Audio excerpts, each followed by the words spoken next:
الحمدللہ رب العالمین والصلاة والسلام علی سید المرسلین اما بعد فاعوذ باللہ من الشیطان الرجیم بسم اللہ الرحمن الرحیم الصلاة والسلام علیک یا رسول اللہ وعلی آلک واصحابک یا حبیب اللہ الصلاة والسلام علیک یا نبی اللہ وعلی آلک واصحابک یا نور اللہ۔ میٹھے میٹھے اسلامی بھائیوں اور مدنی چینل کے ناظرین، سلسلہ ہے ایک قصہ ہے قرآن سے۔ قرآن ہے میرا رہنما، قرآن شفا ہے، نور ہے قرآن، جلا دل کی میرا قرآن، رضا رب کی میرا قرآن، قرآن قرآن۔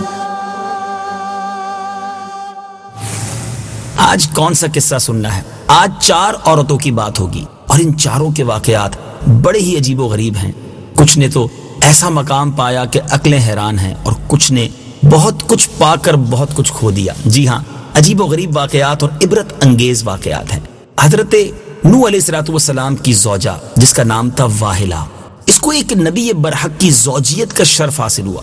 حضرت نوح علیہ السلام کی وہ زوجہ تھی اور برسوں سے اللہ عز و جل کے نبی کی صحبت سے سرفراز رہی، مگر اس کی بد نصیبی قابل عبرت ہے کہ اس کو ایمان نصیب نہیں ہوا، بلکہ حضرت نوح علیہ السلام کی دشمنی اور توہین اور بے ادبی کے سبب سے بے ایمان ہو کر مر گئی اور جہنم میں داخل ہوئی۔ یہ ہمیشہ اپنی قوم میں جھوٹا پروپیگنڈا کرتی رہی کہ حضرت نوح علیہ السلام مجنون اور پاگل ہیں، لہٰذا ان کی کوئی بات نہ مانو۔ ذرا غور کریں، نبی کی بیوی ہیں مگر ایمان نہ ملا۔ دوسری عورت واعلہ، یہ حضرت لوط علیہ السلام کی بیوی تھی۔ یہ بھی اللہ عز و جل کے ایک جلیل القدر نبی علیہ السلام کی زوجیت اور صحبت سے برسوں سرفراز رہی، مگر اس کے سر پر بد نصیبی کا ایسا شیطان سوار تھا کہ سچے دل سے کبھی ایمان نہیں لائی، بلکہ عمر بھر منافقہ ہی رہی اور اپنے نفاق کو چھپاتی رہی۔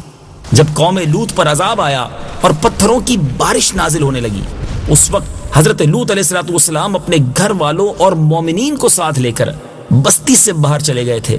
واعلہ بھی آپ کے ساتھ تھی۔ آپ نے فرما دیا تھا کہ کوئی شخص بستی کی طرف نہ دیکھے ورنہ وہ بھی عذاب میں گرفتار ہو جائے گا۔ چنانچہ آپ کے ساتھ والوں میں سے کسی نے بھی بستی کی طرف نہیں دیکھا اور سب عذاب سے محفوظ رہے، لیکن واعلہ چونکہ منافق تھی، اس نے بستی کی طرف دیکھ لیا تھا اور شہر کو الٹ پلٹ ہوتے ہوئے دیکھ کر چلانے لگی، ہائے رے میری قوم۔ یہ زبان سے نکلنے ہی کی دیر تھی کہ ایک عذاب کا پتھر اس کو بھی لگا اور یہ بھی ہلاک ہو کر جہنم رسید ہو گئی۔ اے میرے میٹھے اسلامی بھائیوں، 2 انبیاء کی ازواج، 2 نبیوں کی بیویوں کے بارے میں آپ نے سنا، ایمان نہ ملا کیونکہ نبیوں ہی کی بے ادبی کی، انہی کے ساتھ جس کو کہیں کہ بے وفائی کی۔ اب 2 اور عجیب واقعات سنتے ہیں۔ آسیہ، یہ فرعون کی زوجہ تھی۔ ذرا ایک طرف غور کیجئے، نبیوں کی بیویاں تھیں اور یہ حضرت آسیہ جو ہیں یہ فرعون کی زوجہ۔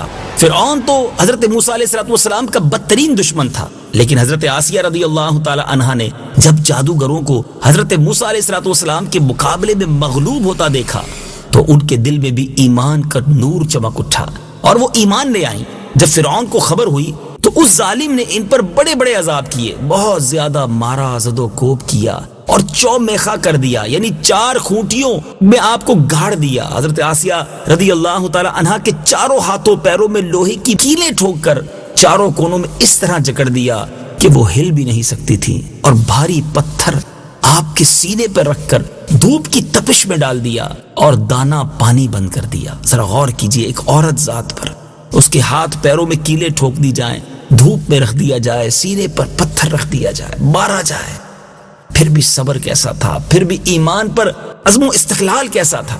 ان مصائب و شدائد کے باوجود آپ اپنے ایمان پر قائم و دائم رہیں اور فرعون کے کفر سے خدا عز و جل کی پناہ چاہی۔ اے میرے میٹھے اسلامی بھائیوں، آپ اللہ عز و جل سے جنت کی دعائیں مانگتی رہتی اور اسی حالت میں ان کا خاتمہ بالخیر ہو گیا اور وہ جنت میں داخل بھی ہو گئیں۔ اور ابن کیسان کا قول ہے کہ وہ زندہ ہی اٹھا کر جنت میں پہنچا دی گئی۔ سبحان اللہ، سبحان اللہ۔ ذرا غور کیجئے، اللہ کی قدرت کے کیسے نظارے ہیں۔ نبیوں کا ساتھ ہو، ایمان انہیں بھی نہیں ملتا جن کے نصیب میں ایمان نہیں ہوتا۔ اس میں معاذ اللہ انبیاء کی صحبت کا اثر نہیں۔ یہ میرے میٹھے اسلامی بھائیوں، بارش دیکھیں نا، بارش آسمان سے برسے، اگر زمین نرم ہو تو کھیت اور کھلیان کھل اٹھتے ہیں، مہکے پھول اٹھتے ہیں، لیکن اگر زمین ہی گندگی والی ہو تو بارش برستی ہے تو وہ کیچڑ بن جایا کرتی ہے۔ اس میں بارش کا قصور نہیں ہوتا، انبیاء کا فیضان تو جاری ہے، مگر نبی پاک علیہ الصلوۃ والسلام پر جب ایمان لائے، محبت کی نگاہ سے میرے آقا کی زیارت کی تو ابو بکر صدیق رضی اللہ تعالیٰ عنہ بن گئے۔ نبی پاک کو دیکھا مگر نفاق کی نگاہوں سے دیکھا، کفر کی نگاہوں سے دیکھا تو رشتہ دار ہونے کے باوجود ابو جہل بن گیا۔ تو اے میرے میٹھے اسلامی بھائیوں، اس میں ہمارے لیے بڑا درس ہے کہ ہمیں اپنی نسبتوں پر یقیناً ناز ہونا چاہیے، مگر اس پر مطمئن نہیں ہو جانا چاہیے۔ ہمیں اللہ اور اس کے رسول سے اپنے ایمان کی حفاظت کی دعائیں بھی کرنی چاہیے، التجائیں بھی کرنی چاہیے، اور سرکار علیہ الصلوۃ والسلام سے سچی محبت ہمارے ایمان کا تقاضا بھی ہے۔ اب چوتھی خاتون حضرت مریم بنت عمران رضی اللہ تعالی عنہا، یہ حضرت عیسیٰ علیہ الصلوۃ والسلام کی والدہ ہیں۔ چونکہ حضرت عیسیٰ علیہ الصلوۃ والسلام ان کے شکم سے بغیر والد کے پیدا ہوئے، چنانچہ ان کی قوم نے ان سے انتان کیا، بدگمانیاں کی، ان کو بڑی تکلیفیں پہنچائیں، مگر یہ صابر و شاکر رہیں اور اتنے بڑے مراتب اور درجات سے سرفراز ہوئیں کہ اللہ تبارک و تعالیٰ نے قرآن مجید میں ان کی مدح و ثنا کا بار بار خطبہ ارشاد فرمایا۔ ان چاروں خواتین کے بارے میں قرآن مجید نے سورہ تحریم میں فرمایا، جس کی تلاوت بھی سنتے ہیں اور آئیے ترجمہ بھی سنتے ہیں۔ ضرب الله مثلا للذين كفروا امرأة نوح وامرأة لوط كانتا تحت عبدين من عبادنا صالحين فخانتاهما فلم يغنيا عنهما من الله شيئا وقيل ادخلا النار مع الداخلين۔ ترجمہ، اللہ نے کافروں کے لیے نوح کی بیوی اور لوط کی بیوی کو مثال بنا دیا۔ وہ دونوں ہمارے بندوں میں سے دو صالح بندوں کے نکاح میں تھیں، پھر ان دونوں عورتوں نے ان سے خیانت کی تو وہ صالح بندے اللہ کے سامنے انہیں کچھ کام نہ آئے، اور فرما دیا گیا کہ جانے والوں کے ساتھ تم بھی جہنم میں جاؤ۔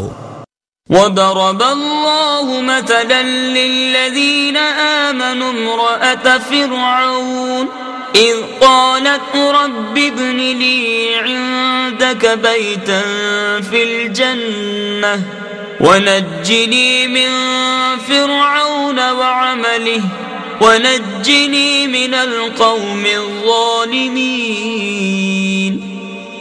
ترجمہ، اور اللہ نے مسلمانوں کے لیے فرعون کی بیوی کو مثال بنا دیا جب اس نے عرض کیا، اے میرے رب، میرے لیے اپنے پاس جنت میں ایک گھر بنا اور مجھے فرعون اور اس کے عمل سے نجات دے اور مجھے ظالم لوگوں سے نجات عطا فرما۔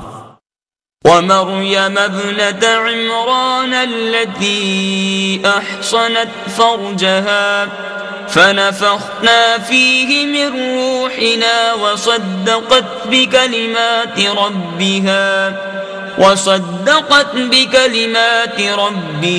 وكتبه وكانت من القانتين۔ ترجمہ، اور عمران کی بیٹی مریم کو مثال بنا دیا جس نے اپنی پارسائی کے مقام کی حفاظت کی تو ہم نے اس میں اپنی طرف کی روح پھونکی اور اس نے اپنے رب کی باتوں اور اس کی کتابوں کی تصدیق کی اور وہ فرما برداروں میں سے تھی۔ میٹھے میٹھے اسلامی بھائیوں اور بدری چل کے ناظرین، اس عجیب و غریب واقعہ کو سن کر کیا سیکھنے کو ملا؟ واہلہ اور وائلہ دونوں نبی کی بیویاں ہو کر کفر و نفاق میں گرفتار ہو کر جہنم میں داخل ہوئیں، اور فرعون جیسے کافر کی بیوی حضرت آسیہ رضی اللہ تعالی عنہا ایمان کامل کی دولت پا کر جنت میں داخل ہوئیں، اور حضرت آسیہ حق ظاہر ہو جانے کے بعد اس طرح ایمان لائیں کہ فرعون کے کفر سے بالکل منہ موڑ لیا اور اس نے جتنے بھی مظالم کیے اس پر وہ ثابت قدم رہی۔ اللہ مجھے اور آپ کو اپنے ایمان کی حفاظت کی فکر بھی عطا فرمائے، اس کی قدر بھی نصیب فرمائے، اور اگر کبھی کوئی مشکلیں آ جائیں تو اس پر ثابت قدمی بھی نصیب فرمائے۔ عجیب و غریب واقعات قرآن مجید میں موجود ہیں، پڑھتے رہیں، ایمان تازہ کرتے رہیں۔ انشاءاللہ اگلے سلسلے میں ایک اور قرآن کا واقعہ لے کر حاضر ہوں گے۔ اللہ تعالی ہم سب کے دلوں کو فیضان قرآن سے منور فرمائے۔ صلو علی الحبیب صلی اللہ تعالی علی محمد صلی اللہ علیہ وسلم۔